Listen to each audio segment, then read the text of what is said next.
नमस्कार आणि श्री स्वामी समर्थ. तुमचं नवीन व्हिडिओमध्ये पुन्हा एकदा स्वागत. तर तुम्ही लास्ट व्हिडिओमध्ये बघितलंच असेल की बारसं, यात्रा असं सगळं आम्ही करून पुन्हा एकदा पुण्याला जायच्या ह्यानी म्हणजे तयारी आमची चालू होती. तर काय झालं होतं, त्या दिवशी बारसं होतं, त्या दिवशी उशीर झाला होता आणि एवढ्या उशिरा आणि कंटाळा पण खूप आला होता. कारण प्रवास खूपच झाला होता, ट्रॅफिक ह्याच्यामुळे सगळेच आम्ही दमलो होतो. तर मग आम्ही सगळ्यांनी डिसाईड केलं की आपण दुसऱ्या दिवशी पुण्याला जायचं म्हणून. तर तुम्हाला सातारमधील मातोश्री पार्कमध्ये म्हणजे हायवेवरचं डीमार्ट माहिती असेल. तर त्या डीमार्टबद्दल असं सांगायचं आहे की त्या डीमार्टच्या बाहेर जे आहे ते तुम्ही व्हिडिओमध्ये बघा. तुम्हाला मी सांगते काय आहे ते डीमार्टच्या बाहेरची खूप मोठी अशी महत्त्वाची गोष्ट. तर डीमार्टमधून म्हणजे तिथं आम्ही गेलोच होतो, त्यामुळे डीमार्टमध्ये जाणं हे बंधनकारकच असतं. समूला हे टिफिन घ्यायचं होतं ऑफिससाठी, त्याच्यामुळे आणि थोडं एक सामान पण घ्यायचं होतं, ते पण घेतलं आणि ड्रायफ्रूट्स वगैरे असं पण आम्हाला घ्यायचं होतं. मग तेच त्यासाठी आम्ही डीमार्टमध्ये आलो होतो.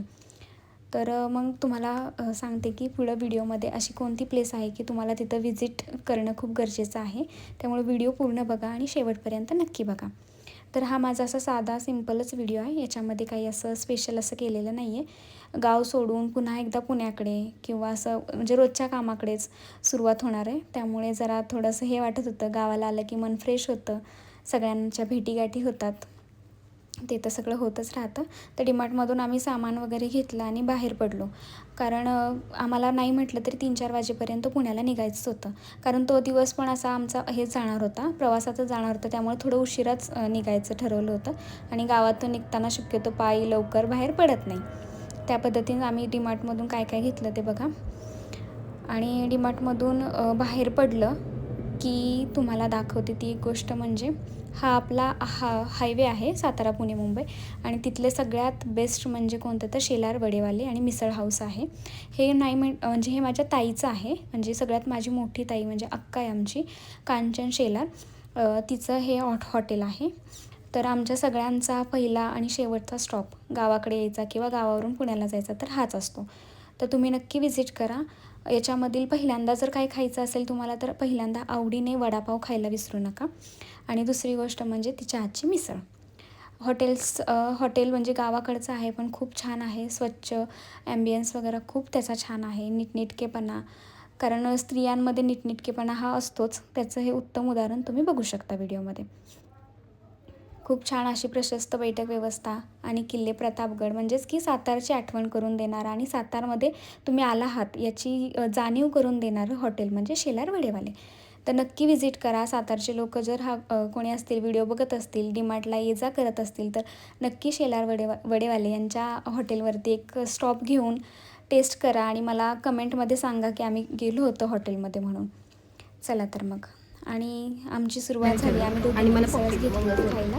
नंतर आमचा दादू आलेला आहे, त्याच्यामुळे आता पुढचे व्हिडिओ केदारसोबतचे, कारण आता आम्ही पुण्याला जायला निघणार.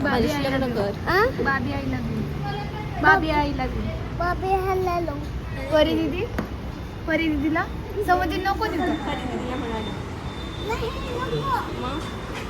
हेच ते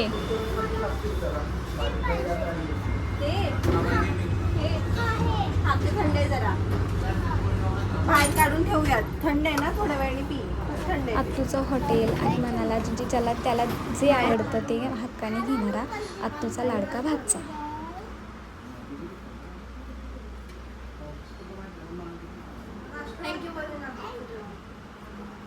सी वेलकम ना परी.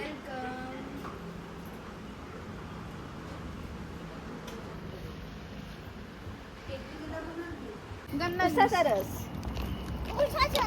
Very good. मी मराठी. तर हेच आहे ते मातोश्री पार्क. सातारमधील जर कोणी असतील तर त्यांना हे माहीतच आहे. तर आणि डीमार्टमुळे हे खूप फेमस झालेलं आहे ते मातोश्री पार्क आणि डीमार्ट. आणि त्याचबरोबर फेमस झालेलं ते म्हणजे शेलार वडेवाले, आणि इथं रासाई पाणीपुरीचं पण त्यांचं आहे, ते पण माझ्या ताईचंच आहे.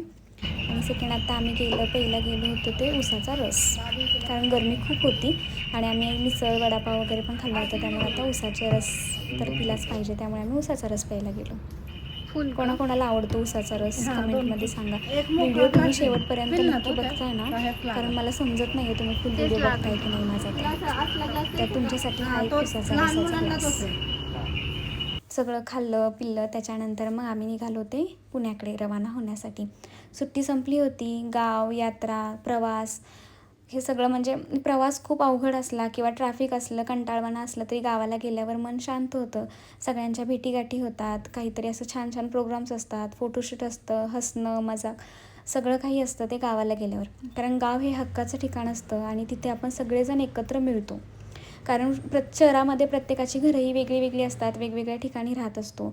पण गावाला हक्काच्या घरी राहणं हे एकत्र राहणं हे खूप महत्त्वाचं असतं आणि खूप कमी लोकांच्या नशिबी असतं. ते आमच्या नशिबी आहे, त्यामुळे आम्ही खूप नशीबवान समजतो. तर सातारा पुणे प्रवास करणाऱ्यांना माहितीच असेल की आपला हा खंबाटकी टनल सुरू झालेला आहे. तुम्हाला कसा वाटतं ते सांगा. खूप छान वाटत होतं, असं वाटत होतं बाहेरच कुठेतरी आपण आलो आहे. छान होतं आहे, छान वाटतं आहे की आपण आता सातारा टू पुणे खूप अंतर असं कमी होत चाललेलं आहे.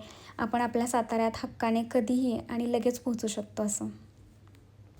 इथून पुढचा व्ह्यू तर खूप छान आणि सुंदर दिसत होता. काम तर चालूच आहे, परंतु हा आपला हायवे म्हणजे हा बोगदा आपल्यासाठी चालू केलेला आहे. तर मला सांगा व्हिडिओ कसा वाटतो आहे, तुम्हाला आवडते की नाही बघायला, मी कशी वाटते आहे किंवा आमची फॅमिली कशी वाटते आहे याच्याबद्दल जरा कमेंट करा आणि चॅनलला सबस्क्राईब करायला विसरू नका. Stay tune and thank